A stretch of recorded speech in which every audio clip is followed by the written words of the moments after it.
Política significa organização da vida na cidade. Veja, essa palavra, lógico que ela perdeu bastante significado hoje em dia. Quando a gente vai pensar em política, a gente já vai para o lado extremo, né, do debate ideológico de direita e esquerda, mas não é nada disso.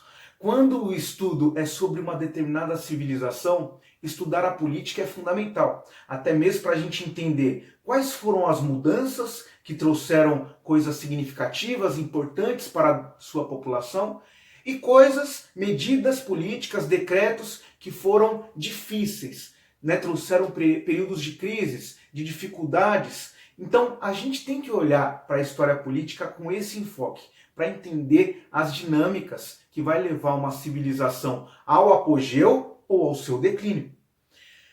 Estudar o Egito Antigo é entender que existem 5 períodos políticos. Isso para facilitar um pouco a nossa vida. Quando a gente vai estudar a história do Brasil, a gente sabe que é uma divisão: colônia, império e república. E quando vamos estudar o Egito Antigo, estudamos o Antigo Império, período intermediário, primeiro período intermediário, Médio Império, segundo período intermediário e Novo Império.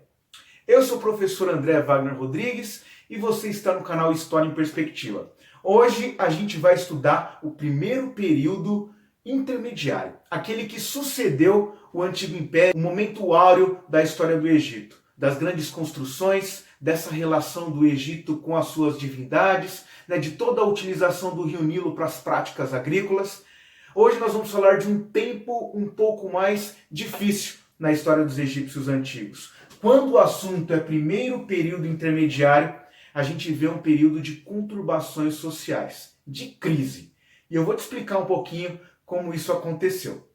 Para quem assistiu a nossa última aula, quando eu falei do final do Antigo Império, eu falei do governo de Pepe II.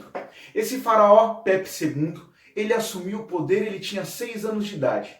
O problema é que ele governou durante 94 anos.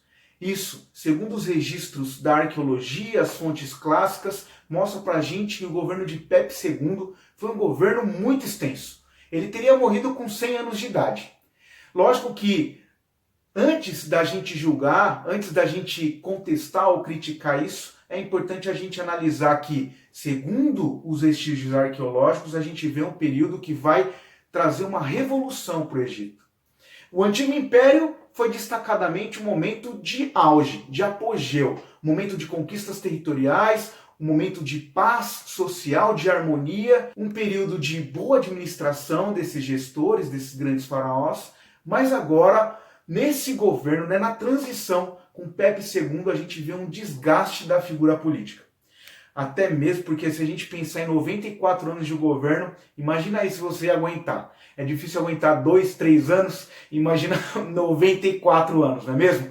Então, talvez a imagem do faraó Pepe II ela ficou desgastada.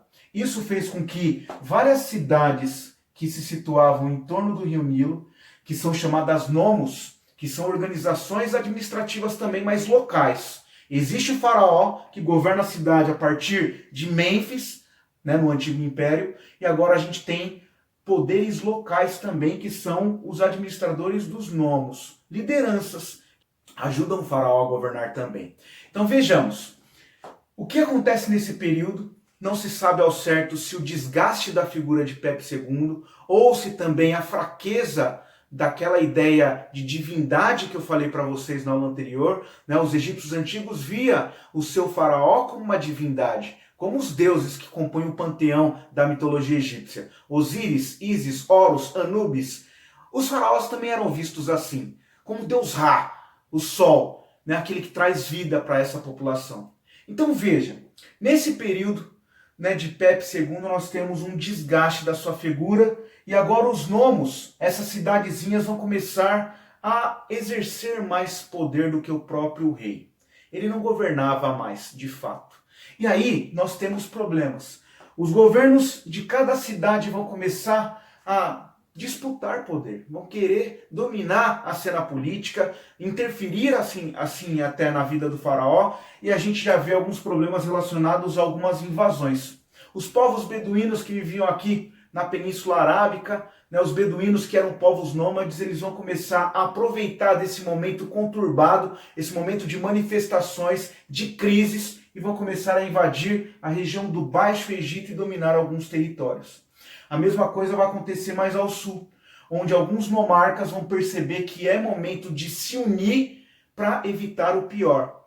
Justamente porque os núbios, que eram inimigos históricos dos egípcios, também estão avançando em território, estão também ameaçando, né, a região do Alto Egito, essa região, né, na proximidade da primeira catarata de Assuã.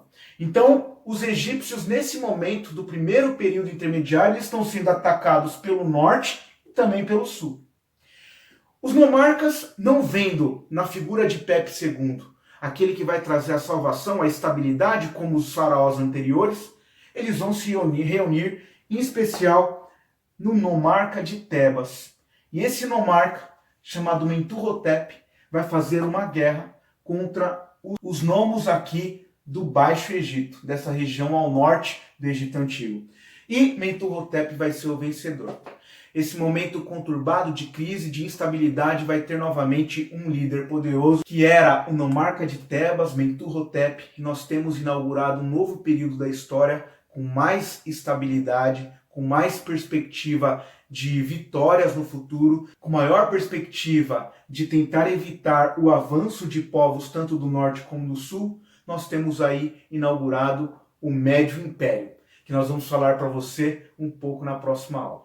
Espero que você tenha gostado. Se gostou, deixa aí o seu joinha. Se você puder, compartilhe com o maior número de pessoas a nossa aula. Um abraço e até a próxima.